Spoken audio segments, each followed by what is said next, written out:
Welcome to the Talk with Clads podcast. Your host is Katie Ann, an island girl on a journey with her guests to learn about their backgrounds, businesses, passions, experiences, life lessons, and wins. Come and laugh, cheer, learn, and plan with us. My friend, take some time to come and talk with Clads.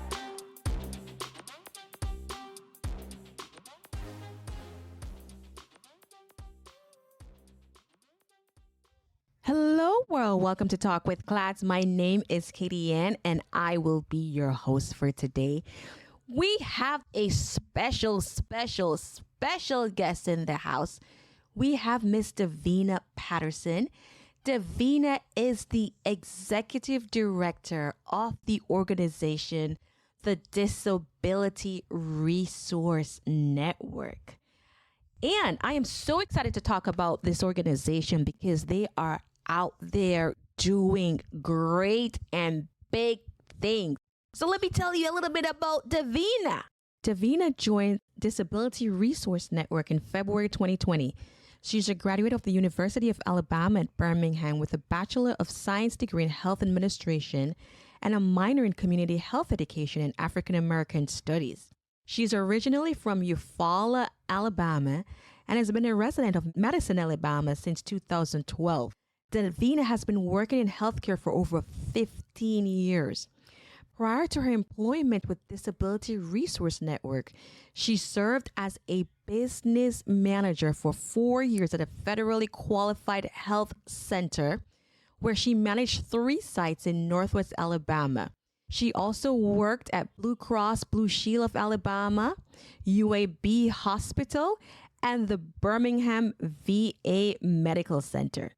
So talk about someone that is qualified. There's more. Davina completed her management internship at the Children's Hospital of Alabama in corporate compliance. She's an active member of the Alpha Kappa Alpha sorority. She's on the advisory board at Ross Medical Education Center for the Medical Assistant and Medical Billing and the Office Administration Program. So Davina, welcome to Talk with Clads. Tell us a little bit more about yourself and the organization that you represent. Oh, wow. You did a very great job with introducing me. A little bit more about myself that you didn't mention. I love nonprofits. I just love working with nonprofits and doing a lot of community work, community service. So that's probably one thing that I love to communicate to others. A little more about our organization. We're the newly established Center for Independent Living in the state of Alabama. We're located in Huntsville, Alabama, but we service 13 counties in North Alabama. And our center was formed in October of 2021. So we're the new kids on the block. Oh, wow. So is this a qualified nonprofit organization? Is it a 501c3? Absolutely. We are a nonprofit 501c3 organization. We achieved that milestone in October of 2021. Oh, so that was always the goal. That was always the plan, to become a freestanding Center for Independent Living independently in the state of Alabama to service the consumers in the North Alabama region of the state. Okay. And so now, do you have, what are your goals going forward for 2022? For 2022, we're trying to expand and grow our services. Right now, we're just offering the 5 core services, but we would like to add on to the current services that we have. Okay. And tell us a little bit more, because in looking up the Disability Resource Network and reading a little bit more, what I came across was what was referred to as the independent living movement, which I didn't know anything about. So tell me a little bit more about the independent living movement. Oh, the independent living movement, it started on the West Coast. At the University of California at Berkeley, one of the 4 founders was Ed Roberts. He was a person with a disability and it started around the 1970s. It was influenced by the civil rights movement and the disability rights movement. So both of those movements, they influenced heavily the independent living movement, and it really sparked the independent living movement to become into fruition, and that's how it was formed and started. Okay. And so, in your experience, what does Nothing About Us Without Us by James Charlton mean? And why do you think that has become so popular behind the independent living movement? It's a part of the independent living philosophy. We are a consumer controlled organization, which means that nothing happens without people with disabilities. They are a part of the decision making, and they are the ones that provide the direct services. 51% of the staff and 51% of the board members are people with disabilities. And that's good because your organization reflects who they represent. Absolutely, absolutely. We use the peer-to-peer model and the instead of the medical model. And what the peer-to-peer model does, it really displays that a person with a disability can relate and learn from the life experiences of another person with a disability. So it's very, very important, especially with the obstacles that people with disabilities face with receiving employment. It's important that our centers have staff and board members that are people. Independent living is something that someone who is not disabled sometimes takes for granted. What do you think that the term independent living means to someone who is disabled? And how does your organization use this to develop programs? Independent living, what it means to a person that has a disability, it means that they can operate and function in the community at the same way as a person without a disability, that they have the same rights as a person without a disability, that they don't live in isolation or segregation. They can live on their own, they can work or have an opportunity to provide for themselves on their own. And it also means that they get to make their own decisions. They don't have to be under the guardianship of someone else, but they can completely live independently on their own and be self sufficient and self sustaining in the community and contribute to the community, just like people without disabilities. Yeah. The programs that we have for people with disabilities that promote independent living are our five core services. Everything about our five core services promote people living independently. We're teaching people with disabilities how to speak up for themselves, independent living skills. We're teaching our consumers how to care for themselves, how to provide basic functions and skills to live on their own.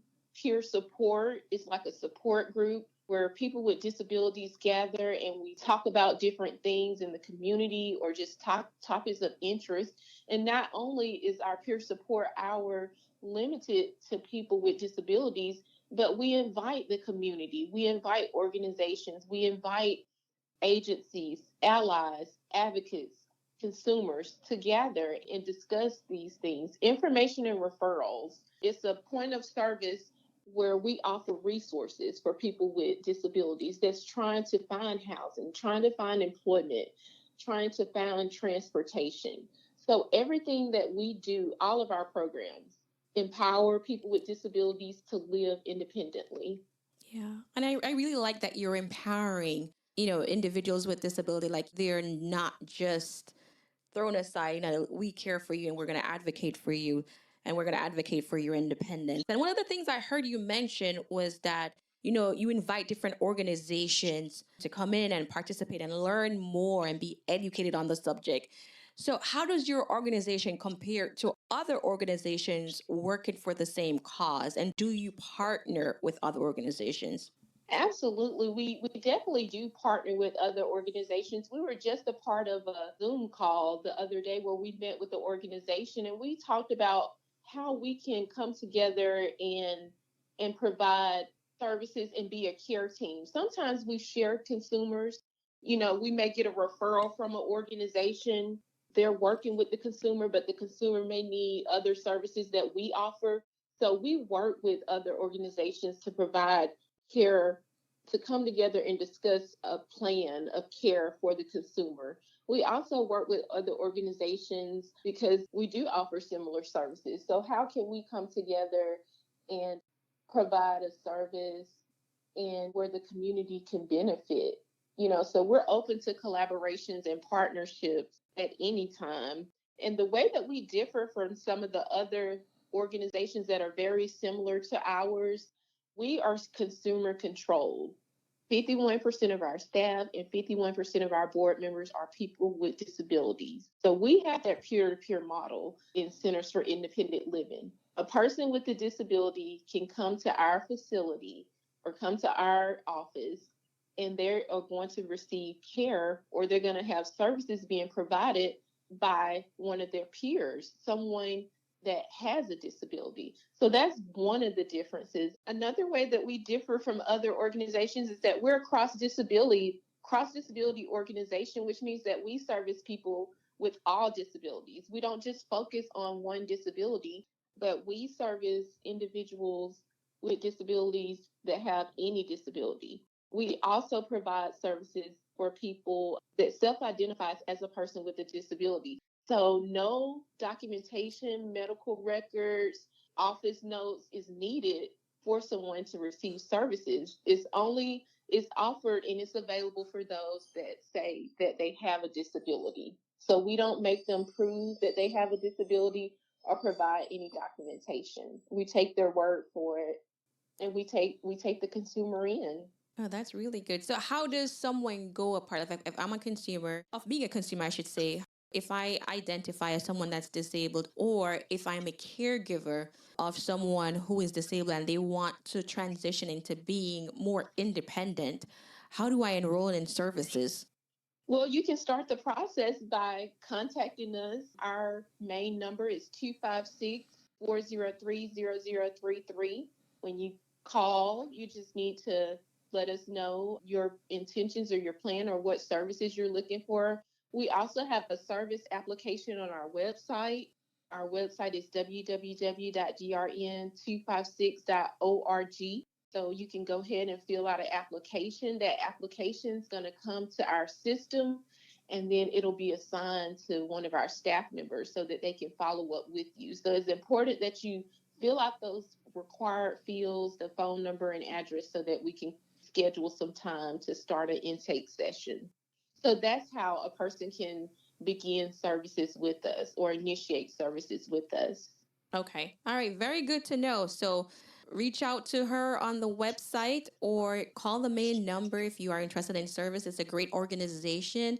I wanted to change the way we were going a little bit because I know that we are going through a global pandemic right now. The world was halted by a global pandemic, and now we have a new norm, which is COVID-19. CLAD's Resources and Consulting values its customers. Our planner Footsteps to My Vision is a 13-month planner that can be used for 5 years. It walks you through SMART goals, SWOT analysis, action planning, and holds you accountable through 3 monthly check-ins. We work only with top quality materials, innovative designs, and verified suppliers, which are guaranteed to deliver to our high expectations, because when it comes to our customer satisfaction, there's no room for compromise. Made with high-quality PU leather and paper planner helps you focus on achieving your goals by giving you a sense of personal and professional satisfaction. Some of the amazing features of this product: Vision Board Planner, luxury pen, 8GB USB flash drive, wireless mouse, ultra-elegant packaging box, available in 5 stunning colors: black, red, gold, pink, navy blue. Material: PU leather. 13-month planner. Elastic band for easy handling. Our Footsteps to My Vision is available at Amazon, Facebook, Instagram, our website, and at Walmart. You may also follow us at www.cladsresources.com, Instagram, Clads Resources, Facebook, www.facebook.com/cladsresources/.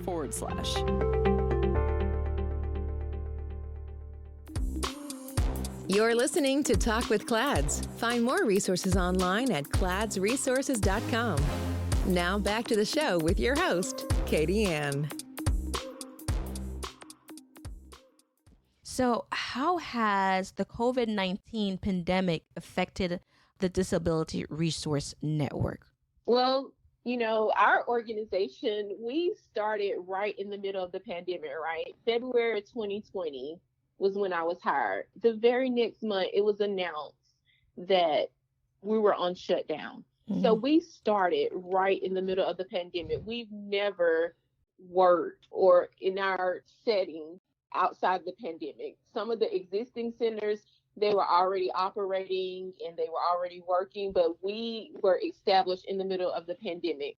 So it has greatly affected our center. The whole time we work remotely. We work remotely. We don't work in the office because of the pandemic. That's one way it's affected our center. It's also affected our center by our staff and our consumers being people with disabilities. Sometimes they have issues with their immune system. So we have to limit the face-to-face with them. We can't go into the homes like we would have been able to do before the pandemic. So we have to provide services remotely and virtually. All of our services have been provided remotely and has also been provided virtually. So that's how the pandemic has affected ours in so many ways. And it's a great way that you're able to adapt and provide those services remotely so that they are still not losing any types of services that you offer. So I know that, recently the current administration had a federal mandate for the COVID vaccine, especially if you're receiving federal funding. So how does that COVID-19 mandate affect your organization? Well, we've been able to partner with Alabama Department of Public Health and also disability vaccine access opportunities. We've been able to partner with both of those entities in order to do some training and workshops around and awareness around the COVID-19 vaccines. So it's something that we are definitely trying to promote.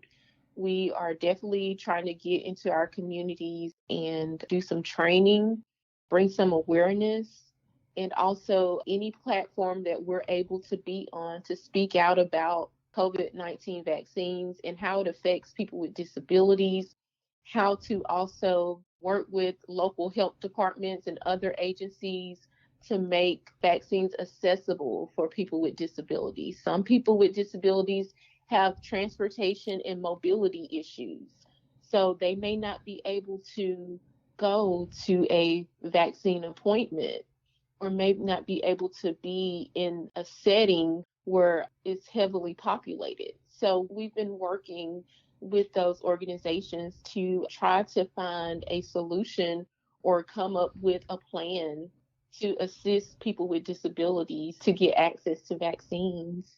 Okay. So have you seen, what feedback have you received from the medical community? Are they making it more accessible to those who cannot go and get the vaccines?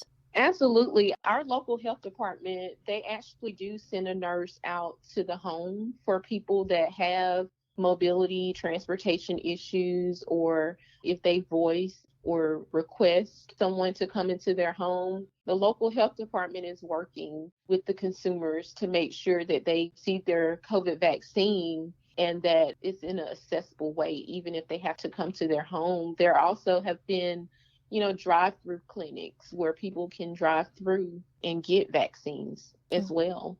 There are hospitals and there are also universities that are also providing mobile vaccine units that can come to our campus, or they're placed in the community where people with disabilities or people in the community can come to those sites and come to those different campuses and receive vaccinations as well. Okay. So it's becoming more accessible to members of that population.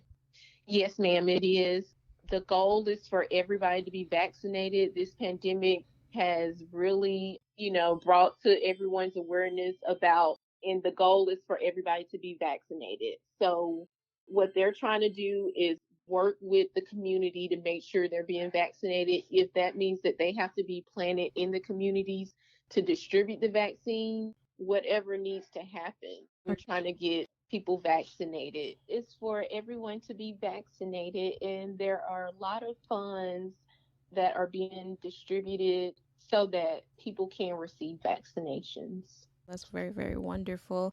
So, if I want to be a consumer or a customer of Disability Resource Network, is there an expense to it for me? Our 5 core services are available to anyone that's seeking services. So is we receive state funds. Our center is a Part B center, which means that we receive state funding, and the services are available to anyone with a disability. Now, when we add services, or there are certain grants and there may be certain programs where someone may need certain requirements to be eligible for those, then that may come into effect. But at this time, for just our general basic core services, all centers have to offer those services. For our center, it's covered through the state funds that we receive. Okay, and that actually covers like the support. So for like let's talk about volunteers. Like what's the process if someone wanted to volunteer? How do I become a volunteer for your organization? And is that even available? Yes, we accept volunteers. Our board is a volunteer board.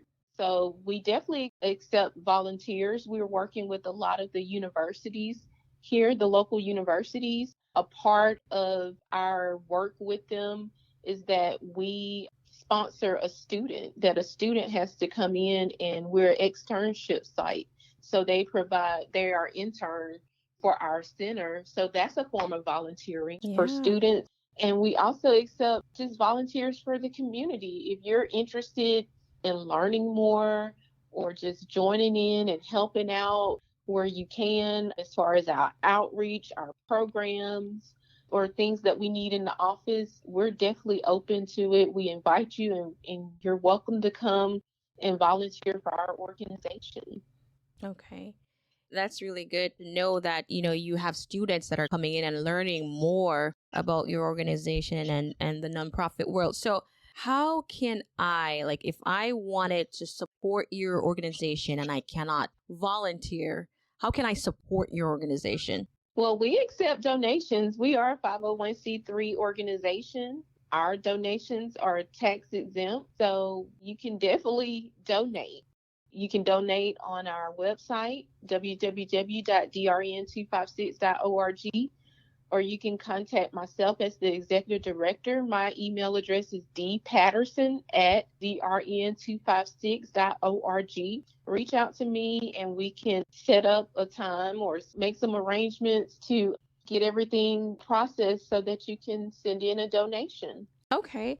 And do you accept other types of donation other than volunteer hours and financial donations? Yeah, we're open to whatever donations that you offer or that's available, as long as it is not a conflict with our policies and procedures and our mission statement, then sure. Okay, very good. So, again, what is the contact information for your organization? Our contact information, our website is www.drn256.org. Our phone number is area code 256-403-0033. Our email address is drnal256@gmail.com. You can find us on Instagram at drnal256. Facebook, you can find us at Disability Resource Network. So we are out. We're in the community. You can find us if you're looking for us. Our address is 415 Church Street Northwest, Suite 11, Huntsville, Alabama, 35801. So we're Oh, accessible for all. If you're looking for us, that's our contact so information. you're on the social media. There is a location, there is a phone number, there is a website. So very, very visible. And I like to ask my guests this question before I actually end the interview. So, what is one thing or one question that I did not ask you today that you would have liked for me to ask? I don't have one. I don't have one. Everything that you asked, it was what I was interested in or open or available to discuss. And it's pretty much what everyone asks. So I don't have anything. I think that's pretty much everything. Covered everything. Good job. Well, Davina, thank you so much for Well, joining us thank you. today and letting Thank us you so much. letting us know about the Disability Resource Network. Everyone, remember you can follow them on Facebook, Instagram. You can go on the website at www.drn256.org. Davina, thank you again. Thank you. And thank you, everyone, for taking some time to talk with CLADS. Bye, guys. Thanks for listening. Find us on social media at CLADS Resources and online at www.cladsresources.com. Our planner, Footsteps to My Vision, is also located on our website or on Facebook, Instagram, or Amazon. Don't forget to like, subscribe, and share, and check back weekly for new episodes. Until next time, keep creating your footpath to your vision.